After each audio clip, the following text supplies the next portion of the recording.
In Robert Kiyosaki's book, Rich Dad, Poor Dad, we hear of a young boy who effectively has two father figures. One is very well educated and the other barely completed school. Both fathers earn a really good income, however, one dad continues to struggle financially. The biggest issue is that practical financial literacy and education is not taught in schools, and therefore kids develop a relationship with money that's heavily influenced by their parents. The problem here is that if a child's parents are not already financially independent, then their unhealthy relationship and lack of financial literacy is passed on to the kids, continuing the ineffective cycle of being a slave to the paycheck. Most people don't even know what they don't know, oblivious that there are different ways of doing things, which is where this book comes in. Chapter 1. Rich Dad, Poor Dad. If you expect to achieve financial freedom and abundance, then fundamentally you need to change your way of thinking. Instead of saying, "I can't afford this," and stopping yourself from taking action, instead you should change your language and ask, "How can I afford this?" Because this quality question inspires and motivates you to become more resourceful. Robert Kiyosaki tells us that to become rich, you need to develop financial skills and communication skills. A common mistake is that people focus on making money instead of focusing on education. If you know more, you can do more. Chapter 2. The rich don't work for money. There are times throughout your life that you may be broke, but you are only ever poor when you give up. Action is better than inaction, and already you're in the top percentile if you stop talking about becoming rich and actually start taking action to make it happen. Life does get tough for everyone from time to time.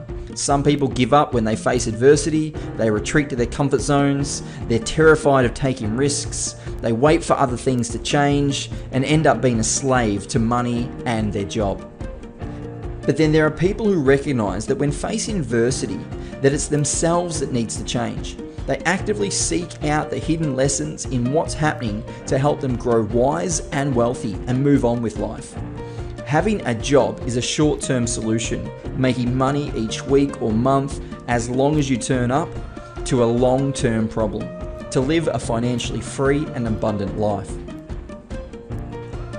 Chapter 3. Why teach financial literacy? Money doesn't solve problems. It's education and resourcefulness that solves problems. The number one rule is to understand the difference between an asset and a liability. An asset puts money in your pocket, whereas a liability takes money out of your pocket. The rich buy income-generating assets. Humans are a herd mentality animal. We each have this tendency to follow the crowd, conform to the status quo, and fear standing out and being different. But what if the majority of the herd have it wrong?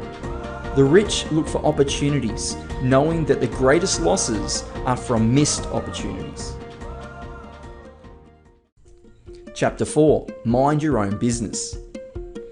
If you want to financially struggle for the rest of your life, you should work for someone else, because employees generally do the least amount not to get fired, whilst employers pay the workers just enough for them not to quit. There's a big difference between a profession and a business. Rich people focus on accumulating assets. Poor people focus on accumulating income. The problem with focusing on income is that as your income grows, so does your taxes, and in most cases, so does your expenses. The goal should be to create a business that doesn't require your presence. Chapter 5. The history of taxes and the power of corporations. Learning how to produce money and multiply it using the power of an effective legal structure is what gives rich people the advantage. As an individual, you get paid, and then you pay your taxes, and then you pay your expenses. However, as a business, first you get paid, then you pay your expenses, and then you get taxed. Your goal should be to develop better financial IQ in 4 areas. Number 1, your ability to read and understand financial statements to identify strengths and weaknesses. Number 2, investing using the science of making money. Number 3, understand markets that are driven by both emotions and those that logically make sense. And number 4, the law and how to give yourself the advantage on taxes and legal standings. Chapter 6, the rich invent money. Everyone has the potential to be rich. However, what holds most people back is their self-doubt and a lack of confidence. It's rarely the steps or the system that people need. It's almost always that their psychology stops them from taking action. The mindset shift that is needed is to become more excited by making millions than the worry of the next pay rise. Rich people know that they create their own luck. They take calculated risks and take bold action in spite of fear and uncertainty. Your goals should be to identify the opportunity of a lifetime when it shows up by being the right person when the right moment occurs. Everyone learns to walk by falling down, and the same is true to being successful. Failure is a part of the success journey. People who win in life are not afraid of failure. Instead, they embrace it and learn from it. People who lose in life hold back because they're afraid of losing, which means that they've already lost. In terms of great opportunities, there are 2 types of investors. Number 1, those who buy packaged up retail investments from brokers, financial planners, and real estate agents. And 2, there are those who create opportunities for themselves, such as assembling deals and who have the skills to raise money or find gaps in the market, and those who can organize smart people into a team. Chapter 7, work to learn, don't work for money. Poor dad has a job, a job, just over broke, and he's focused on job security and playing it safe. Rich dad values knowledge over money and learns to develop 3 core management skills. Number 1, the management of cash flow. Number 2, the management of systems and one's own time and energy. Number 3, the management of people. Rich Dad also knows that highly understated and often avoided skill set of being great at selling and marketing is crucial to business success. It's the poor, talented people who focus too much on their product and not enough on their systems. Far too many people with world-changing products and services have failed because they didn't focus on the system of marketing and selling. Chapter 8, overcoming obstacles. There are 5 common reasons why people won't achieve financial freedom and abundance. Obstacle number 1, fear. The fear of losing money, fear of failure, fear of stepping away from the herd just stops them from taking action. Obstacle number 2, cynicism. People that listen to the self-doubt, they hesitate or they fail to act, missing out on great opportunities because they criticize too much rather than analyzing. Obstacle number 3, laziness. Look, people justify laziness by telling themselves, I can't do this, I can't afford it, rather than looking for the possibilities by asking, how can I afford this? What do I need to do to make this happen? You have to have a big emotional reason for doing something to motivate you out of that laziness. Obstacle number 4, bad habits. Socially, we're conditioned to get a job, pay your taxes, and hope you have enough money afterwards to do the things you want. This is a bad habit. Instead, you should pay yourself first, then pay your taxes and creditors last, because the added pressure to find the extra money will make you mentally and fiscally stronger. Obstacle number 5, arrogance. When you combine ego with ignorance, you get arrogance. Some people think they know everything they need to know. Their bank balance will be the true reflection of this. Arrogant people believe that what they don't know isn't important. So instead, be humble and consider all new possibilities. Be open to the hard, cold truth of your bank account and lifestyle.